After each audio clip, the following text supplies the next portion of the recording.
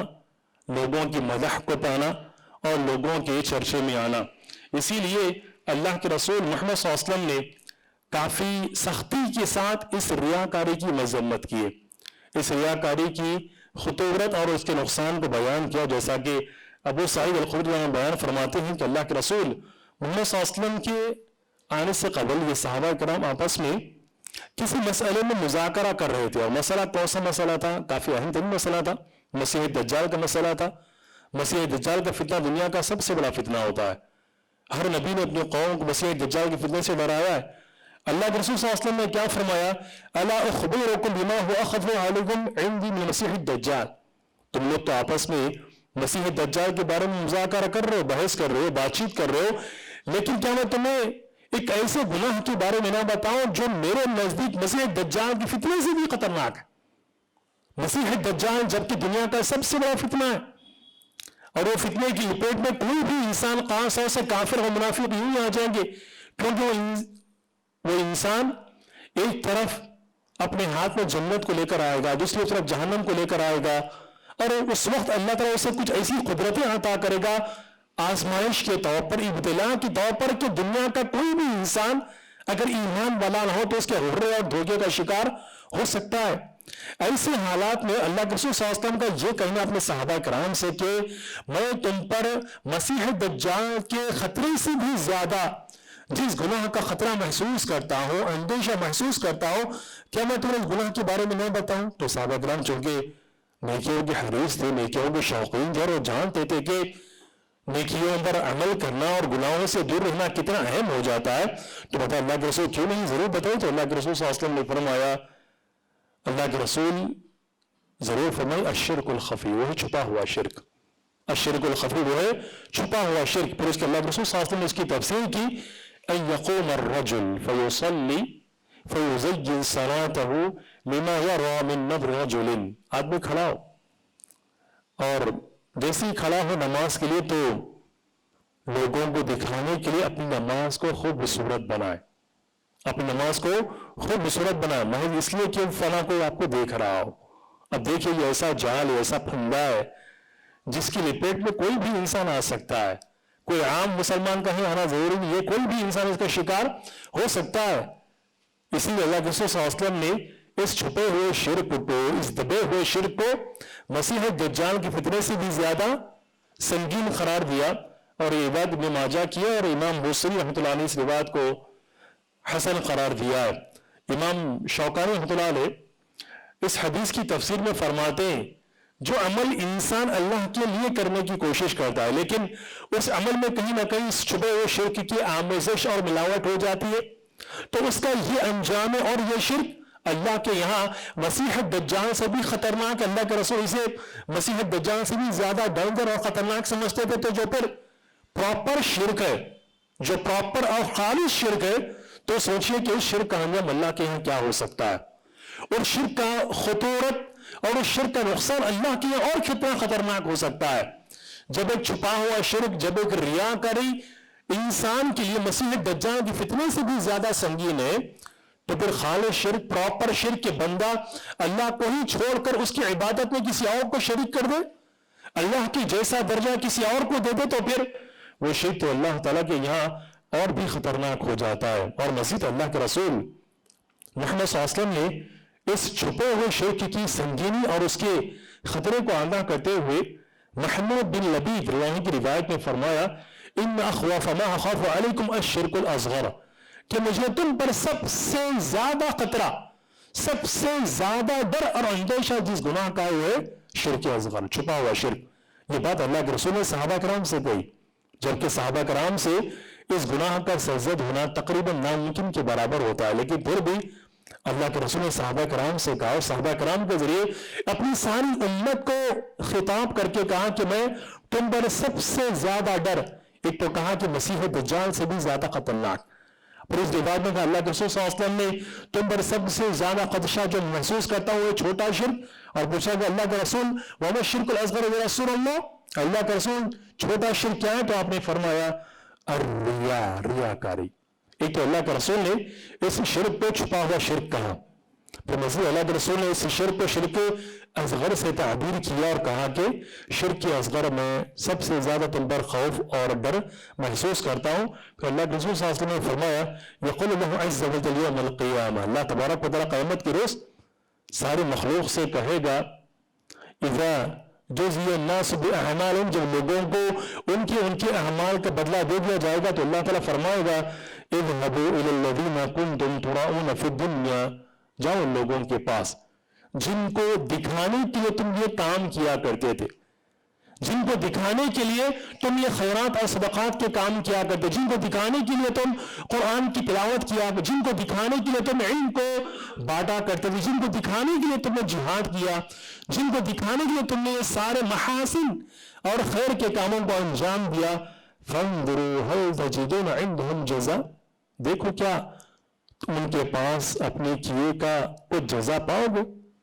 کچھ تمہیں نیکی مل سکتی ہے، کچھ تمہیں ثواب مل سکتا ہے. کون دے سکتا ہے قیامت کے دن انسان کو اس کے کیے کی جزا کوئی دے سکتا ہے کیا؟ یہ تو اللہ کا کام ہے نا. لیکن اللہ ایسا کیوں کہے گا کہ جاؤ تم ان کے پاس جن کے خاطر تم یہ کام کرتے تھے، دکھاوے کے لیے، ریاکاری کے لیے، ان کے پاس تمہیں کوئی بدلہ مل سکتا ہے کیا؟ دیکھو جا کر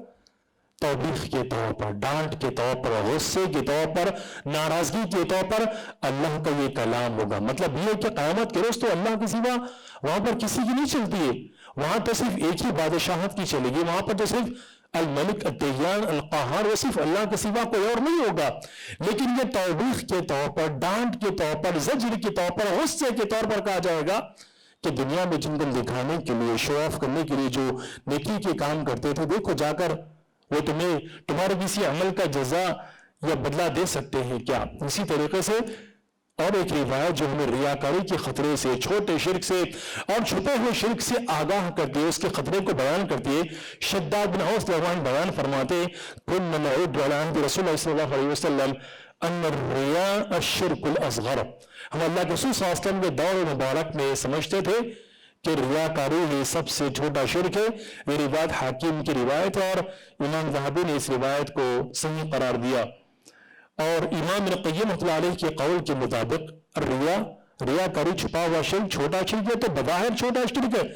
لیکن بندے کے مقاصد، بندے کے اہداف اور بندے کی نیت کے اعتبار سے یہ شرک اصغر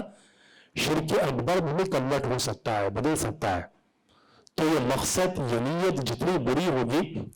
جتنا بندے کا سوچ اور اس کا نظریہ خطرناک ہوگا، تو ریاکاری شرک اصغر سے ہٹ کر اوپر چڑھتے ہوئے شرک اکبر میں بھی مبتلا ہو سکتی ہے۔ شیعہ عموماً ابھی جب بات کر رہے ہیں ریاکاری اور شہرت کے بارے میں، تو شریعت کی زبان میں، عقیدے کی زبان میں دو الفاظ، ایک ریاکاری اور ایک سمعت، اور دونوں بھی تقریباً ایک ہی معنی میں استعمال ہوتے ہیں، لیکن کوئی لفظی فرق ہے۔ ریاکاری میں کیا ہوتا؟ ریاکاری میں کوئی انسان دیکھ رہا ہے تو اپنے عمل کو خوبصورت بناتا ہے۔ سمعت یعنی کہ چرچا، پاپولیرٹی، شہرت، اس میں کیا ہوتا ہے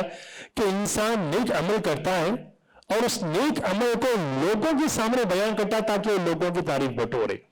یعنی کہ تنہائی میں وہ عمل اللہ کے لیے کرتا ہے۔ قرآن کی تلاوت تنہائی میں اللہ کے لیے کرتا ہے، صدقات و خیرات تنہائی میں چھپ کر اللہ کے لیے کرتا ہے، تنہائی میں اللہ کا خوف رکھتا ہے، روتا ہے، پلاتا ہے، آنسو بہاتا ہے، بہت سارے نیکی کے کام کرتا ہے، آخرت کو یاد کرتا ہے، قبر کو یاد کرتا ہے، لیکن وہ تنہائی میں اعمال کو انجام دے کر پھر لوگوں کے سامنے آ کر اپنے اعمال کو ایک بڑائی کے انداز میں، ایک کبریائی کے انداز میں، شہرت طلبی کے لیے اعمال کو بڑا کر کے بیان کرتا ہے تاکہ وہ لوگوں کی نگاہ میں ان کی تعریف کو بٹورے، لوگوں کے چرچے میں آئے اور لوگ فلاں کے سامنے جا کر کہیں کہ بھائی کیا عبادت گزار بندہ ہے، کتنا بڑا عابد ہے وہ، کتنا بڑا زاہد ہے وہ، کتنا بڑا متقی ہے وہ۔ تو یہ بہت خطرناک گناہ ہے اور اس سے بچنا سب کے بس کی بات نہیں ہے، بہت خطرناک گناہ ہے۔ یہ سمجھئے کہ مطلب ایک ایسا زہر ہے، ایک ایسا وائرس ہے کہ کب انسان کے جسم میں سرایت کر جائے، اور اس کی ویکسین ملنا بھی بہت مشکل ہے، تو بہتر یہ ہے کہ اس کے وائرس ہی اپنے آپ کو دور رکھے اور کوشش یہ کرے اللہ کا خوف، اللہ کا ڈر، آخرت کی یاد، قبر کا عذاب، اللہ کی نعمتوں کو یاد کرے، اپنے گناہوں میں اپنے آپ کو زیادہ ٹٹولے، اپنے عیوب اور نقائص کو زیادہ تلاش کرے، تو یہ چیز آپ کو کہیں نہ کہیں ریاکاری کے دائرے سے دور رکھ سکتی ہے۔ اور اسی طریقے سے ریاکاری کی بہت ساری قسمیں، یہ چھوٹا شرک، یہ چھپا ہوا شرک، یہ اس کی ایک قسم نہیں ہے کہ بس بندہ لمبی نماز پڑھے لوگوں کو دکھانے کے لیے، یا کوئی خیرات کے کام کرے لوگوں کو شو آف کرنے کے لیے، بلکہ اس کی کئی قسمیں۔ ایک ریاکاری بدنی اعتبار سے ہوتی ہے کہ انسان اپنے آپ کو دبلا پتلا دکھائے، عبادت کرتے کرتے وہ تھک چکا ہو، لاغر ہو چکا ہو، نحیف ہو چکا ہو، لوگوں کو یہ ظاہر کروانے کے لیے کہ عبادت میں کتنی محنت کرتا ہے، عبادت میں اپنے آپ کو کتنا ڈبا چکا ہے، اپنے آپ کو یہ کتنا عبادت میں انہماک اور غرق کر چکا ہے کہ بندہ اپنی صحت پر ہی فوکس نہیں کر رہا ہے۔ تو یہ عبادت کی قسم، اس کو بدنی ریا کہا جاتا ہے۔ ریاکاری یعنی کہ انسان بدن سے اس کا اظہار کرے۔ اور ایک ریاکاری ہوتی ہے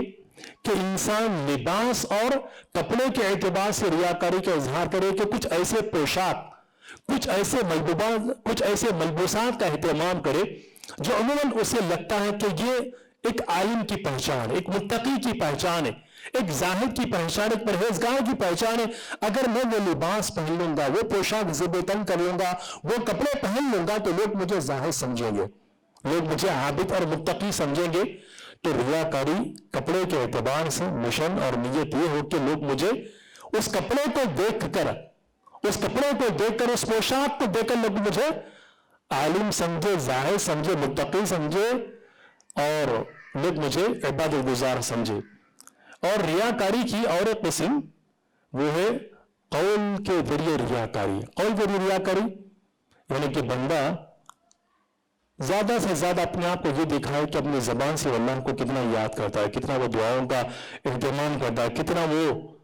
علم کی نشر و اشاعت کرتا ہے، اور کتنی بہترین طریقے سے قرآن کی تلاوت کرتا ہے۔ تو یہ بھی خطرناک زون ہے ریاکاری کا، چھپے ہوئے شرک کا۔ ریاکاری کی اور قسم وہ ہے عمل کی ریاکاری۔ عمل کی ریاکاری کیا ہوتی ہے کہ عموماً بندہ نماز کا اہتمام، صدقات و خیرات کا اہتمام، جود و سخا کا اہتمام، فیاضی اور دیالو کا اہتمام اس لیے کرتا ہے تاکہ لوگ اس کی حمد کریں، تاکہ لوگ اس کی تعریف کریں. اور اسی طرح سے ریاکاری کی 5 قسم ہے کہ انسان زیادہ سے زیادہ دعوتوں کا اہتمام کرے، مخصوص افراد کی دعوت کرے، مخصوص افراد کو اپنی وزٹ کے لیے بلائے، یہ محسوس کروانے کے لیے کہ میں کتنا بڑا ضیافت دار ہوں، کتنا بڑا مہمان نواز ہوں، میں کتنا بڑا مطلب علماء کی قدر کرنے والا یا پھر لوگوں کی دعوتوں کا اہتمام کرنے والا ہو. تو یہ 5 قسم ریاکاری کے دائرے میں آتے ہیں. علماء نے اس کو ریاکاری میں داخل کیا، لیکن یہ ڈیپینڈ کرتا ہے آپ کی نیت پر، آپ کی نیت پہ ڈیپینڈ کرتا ہے. کیونکہ نیتوں کا فیصلہ تو اللہ کے سوا کوئی نہیں کرتا ہے نا، نیتوں کا فیصلہ تو اللہ کے سوا کوئی نہیں کر سکتا ہے. ہم قرآن میں کئی بار پڑھتے ہیں کہ اللہ علیم ذات الصدور، کہ اللہ سینوں کے بھیدوں کو جانتا ہے. ہم پڑھتے ہیں کہ یعلم خائنۃ الاعین وما تخفی الصدور، اللہ تعالیٰ تو آنکھوں کی چوری کو بھی جانتا ہے، اور جو سینے چھپا رہے ہیں وہ سینوں میں کیا راز دفن ہے وہ بھی اللہ جانتا ہے. تو یہ جو 5 قسمیں آپ کے سامنے بیان کی گئی ریاکاری کی، یہ ڈیپینڈ ہے، منحصر ہے، موقوف ہے انسان کی نیت پر، اور نیتوں کا علم اللہ تعالیٰ کے سوا کسی کو نہیں ہے. اور مین چیز جو انسان کو ریاکاری پر آمادہ کرتی ہے، سب سے اہم مدعا، لب لباب یا مغز بولو آپ، جڑ اور اس کی پیڑ، جو انسان بالآخر ریاکاری کا شکار ہوتا ہی کیوں ہے؟ چاہے رمضان ہو یا غیر رمضان ہو، انسان کوئی بھی نیک عمل میں ریاکاری کا شکار کیوں ہو جاتا ہے؟ اس کی سب سے اہم ترین جڑ اور وجہ کیا ہے؟ تو علماء نے فرمایا حب الجاہ والمنزلۃ والمدح. کیا مطلب ہے اس کا؟ تعریف کو پسند کرنا، رتبے کو پسند کرنا، مقام کی چاہت رکھنا. یہ ایسی چیز ہے جو انسان کو ریاکاری کی طرف ڈھکیل دیتی ہے. انسان چاہتا ہے کہ کب تک میں یہ عمل تنہائی میں کروں، کچھ ایسا کروں کہ لوگوں کی پہچان میں آؤں، لوگوں کی آئیڈینٹی میں آؤں، لوگوں کے تشخص، لوگوں کے مقام، لوگوں کی نگاہ میں چھا جاؤ، تاکہ لوگ میری تعریف کرے، تاکہ لوگ میرا چرچا کرے، تاکہ لوگ میرے اعمال کو بڑا چڑھا کر کسی کے سامنے بیان کرے. تو یہ محبت کی چاہت، قدر و منزلت کی چاہت، ریاست کی چاہت، سرکاری کی چاہت، رتبے کی چاہت انسان کو کہیں نہ کہیں ریاکاری کا شکار بنا دیتی ہے. اور امام ابن قدامہ رحمۃ اللہ علیہ فرماتے ہیں اگر دیکھا جائے تو یہ محبت کی چاہت، رتبے کی چاہت، ریاست اور سرداری کی چاہت، یہ 3 اصول اور 3 بنیادوں کی طرف اس بات کا مصدر اور منبع ہے. پہلی بات حب لذت الحمد، تعریف کا چسکا لگنا، تعریف کا چسکا لگنا. اور دوسری چیز مذمت کا ڈر. اور تیسری چیز لوگوں کے مال کو بٹورنے کی کوشش کرنا. یہ 3 وجوہات ہیں ریاکاری میں پھنس جانے کی. ایک ہے تعریف کی چاہت، اور دوسری چیز مذمت کا ڈر، اور تیسری چیز لوگوں کے اموال اور لوگوں کے پاس جو چیزیں ہیں ان کو بٹورنے کے لیے نیک عمل کرنا. یہ تینوں بھی خطرناک. تعریف کی چاہت بھی بندے کو ریاکاری کا شکار بنا دیتی ہے. مذمت کا خوف کہ اگر میں یہ کام نہ کروں گا تو لوگ مجھے کیا سمجھیں گے، تو انسان ریاکاری کا شکار ہو جاتا ہے. اور تیسری چیز لوگوں کے پاس مال دولت کے خزانے ہوتے ہیں، انبار ہوتا ہے، اس کے میں کیسے لوٹوں، تو میں اس کو لوٹنے کے لیے میں ریاکاری کا ارتکاب کر دیتا ہوں، کوئی نیک عمل کر دیتا ہوں تاکہ میں لوگوں کا مال حاصل کر سکوں. تو مختصر سے وقت میں نے کوشش کی کہ آپ کے سامنے